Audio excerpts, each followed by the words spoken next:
This vaccine is used to help prevent certain serious bacterial infections such as meningitis and meningococcemia. These infections can cause severe problems such as hearing loss, brain and nerve problems, paralysis, blindness, seizures, and loss of limbs, even with antibiotic treatment. This vaccine works by increasing the body's natural defense against the bacteria that cause meningococcal disease. Vaccination is the best way to prevent infection. However, like any vaccine, it may not fully protect everyone who receives it. The brand and dose of vaccine you receive depend on your age. Other vaccines may also be given at the same time, usually in a different site on the body. It is recommended to consult with your healthcare provider about the optimal timing and dosage for this vaccine. Before receiving the N.Meningitidis B, A05 and B01, Fhbp, component 120 mcg/0.5 ml im syringe vaccine, make sure to carefully read all the information provided by your healthcare professional. If you have any questions, don't hesitate to ask them for clarification. This vaccine will be administered by a healthcare professional through an injection into a muscle. Adults and children will typically receive the injection in the upper arm, while infants will receive it in the upper thigh. Depending on your age, you may need to receive the vaccine more than once. Your healthcare professional will provide you with the recommended vaccine schedule that is best suited for you. It's common for fever to occur after vaccination, especially in infants and children. In such cases, your healthcare professional may recommend a fever/pain relief medication, such as acetaminophen, to be used if needed. Be sure to ask your healthcare professional for more details about this. After receiving the N.Meningitidis B, A05 and B01, Fhbp, component 120 mcg/0.5 ml im syringe, you may experience pain, redness, or swelling at the injection site, as well as symptoms like headache, fever, chills, drowsiness, tiredness, joint or muscle pain, nausea, loss of appetite, or diarrhea. If any of these effects persist or worsen, it's important to notify your healthcare professional promptly. Occasionally, some individuals may experience fainting, dizziness, changes in vision, or ringing in the ears right after receiving the vaccine injection. If you experience any of these symptoms, it's important to contact your healthcare professional immediately. Sitting or lying down may help, as these symptoms usually do not last long.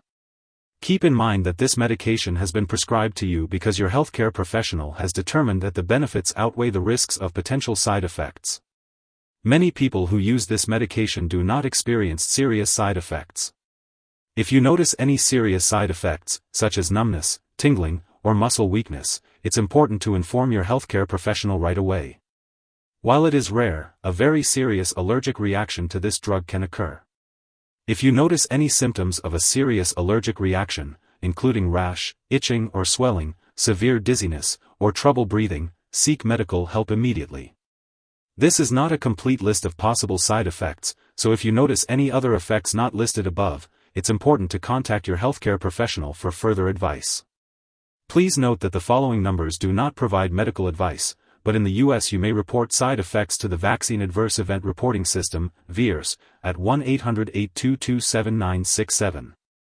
In Canada, you may call the Vaccine Safety Section at Public Health Agency of Canada at 1-866-844-0018. Before getting this vaccine, let your healthcare provider know if you have any allergies or if you have a history of certain medical conditions such as Guillain-Barré syndrome or immune system disorders. This vaccine may cause drowsiness, especially when combined with alcohol or marijuana. It's important to avoid driving or operating machinery until you know how this vaccine affects you. If you are pregnant, only use this vaccine if it is clearly needed and discuss the risks and benefits with your healthcare provider. It is uncertain whether this vaccine passes into breast milk, so consult your healthcare provider before breastfeeding.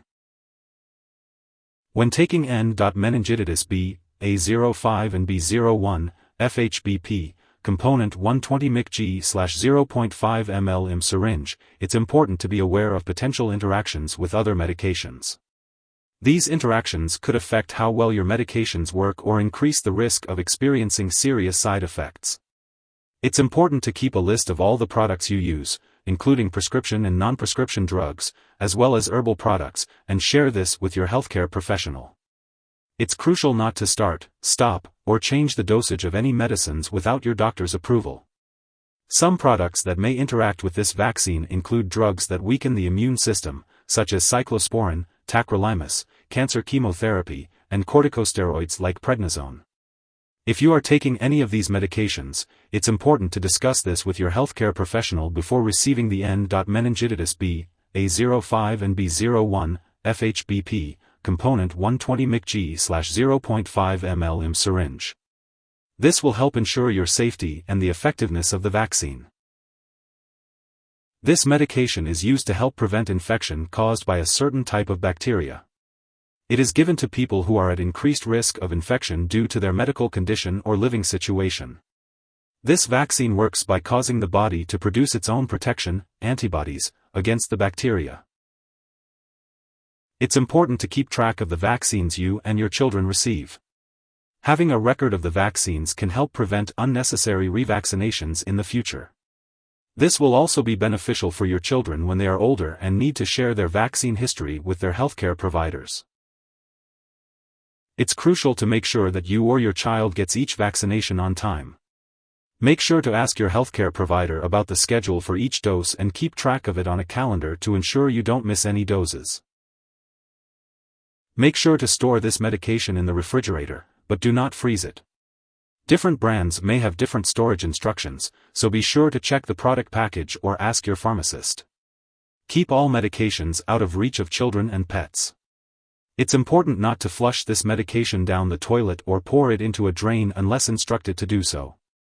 When it expires or is no longer needed, be sure to properly discard it. You can consult your pharmacist or local waste disposal company for guidance on how to do so. If you need more help, call your doctor for medical advice. In the US, you call FDA 1-800-FDA-1088.